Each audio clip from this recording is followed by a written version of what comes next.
However, in the vast regions of space, this victory is just a twinkle of a star, spreading the light of hope through the darkness.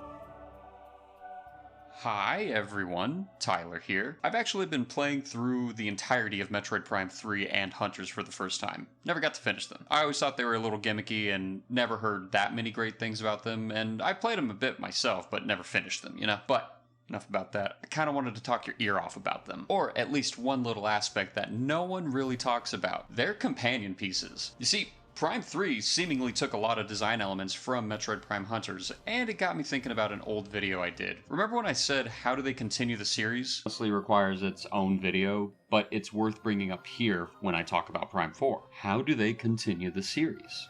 Well, I never elaborated my thoughts on that, so I wanted to do that today as well. Remember, if you enjoy my little ramblings, please like and subscribe. Alright, so the fuck am I talking about? I kind of want to be the first to coin a term here. The Prime Spectrum. The Metroid Prime series doesn't follow a single design philosophy. Each game shifts the focus in a major way. They're all Metroidvanias to some degree, but the extent kind of varies. Think of it like this, right? So each game starts with like a core Metroidvania mechanic or whatever, right? But instead of delivering more of the same, they decide for each sequel to pivot into some unexplored territory that they otherwise have not, explored. Prime 1's the foundation, right? That game looks and feels like it's a game that has a lot to prove, which is why it feels so great. It almost feels a little familiar, sort of like Super Metroid, just given a Z-axis. And that's probably unintentionally intentional. I was going to ask, when you guys were working on Metroid Prime, how often did you guys refer to Super Metroid? Oh, all the time. Like every day? Or just...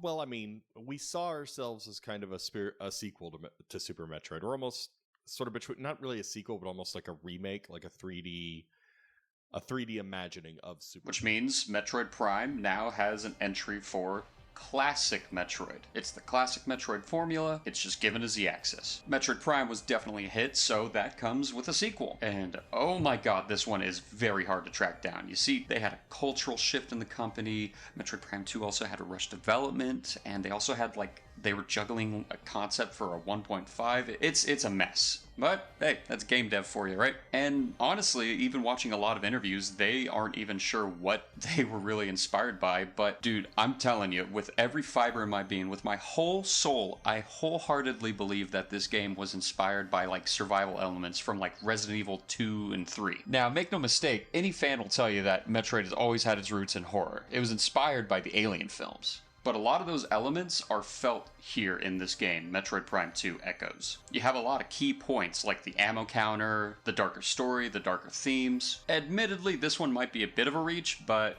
Dark Samus sort of feels like a presence akin to Mr. X or Nemesis from Resident Evil 3 and 2 respectively.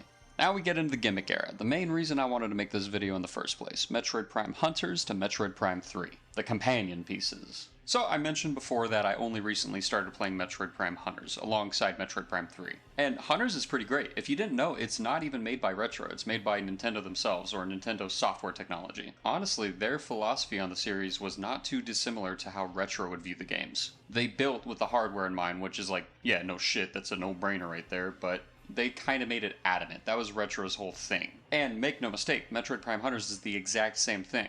The DS itself is a fantastic piece of hardware. Look at this shit, man. You got the 2 screens, clamshell design. You could use your stylus on it for aiming or writing or anything, really. It's even got Wi-Fi connectivity, so if there's someone else in the room, you can connect to each other with the DSs themselves. Honestly, this thing just breeds innovation. This is awesome. I could see how it would inspire Metroid Prime Hunters. So you take this hardware and what do you get? You get a shooter! He claimed Metroid Prime was a shooter, which is wrong. As someone who clutches his pearls whenever Prime gets labeled as a shooter, it's not. Okay, yeah, I have to begrudgingly admit this. Though it hurts my soul, Metroid Prime Hunters only, is more of a shooter than a Metroidvania. It's still got a lot of that going on, but I mean, think about it. It started off as a multiplayer shooter, Quake kind of like game. So you build off of that and then you give it a single player, and yeah, it's definitely more of a shooter.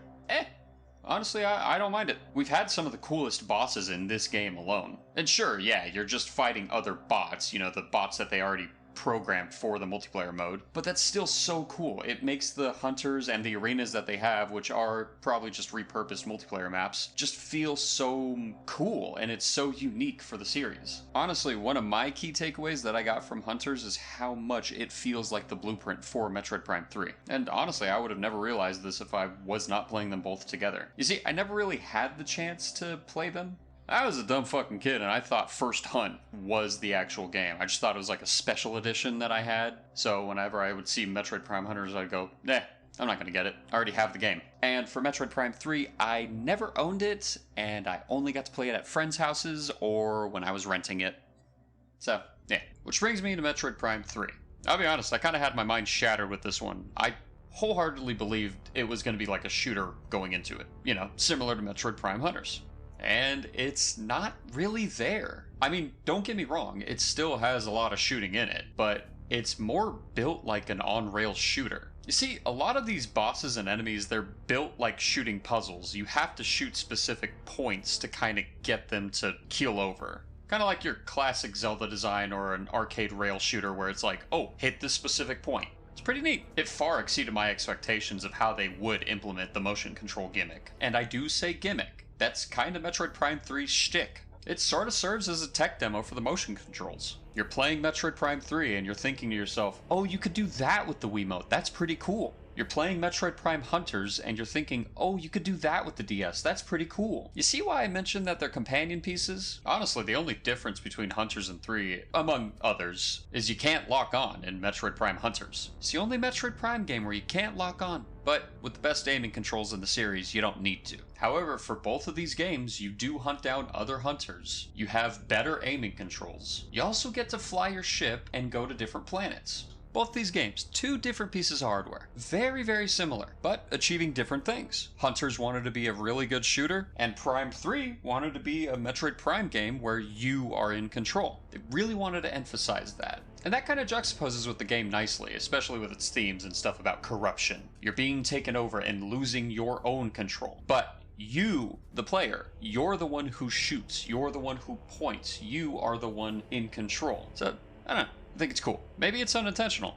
I don't know. Prime 3 was all about immersion. They took that world building to the next level. So we have another one added to the Prime spectrum. The series keeps changing per entry, and it's fantastic to see. I actually love it for that. But honestly, that's just my ramblings for today. I want to hear what you guys have to say. Let me know what you think about this in the comments below. Thanks for watching, and I'll see you next mission.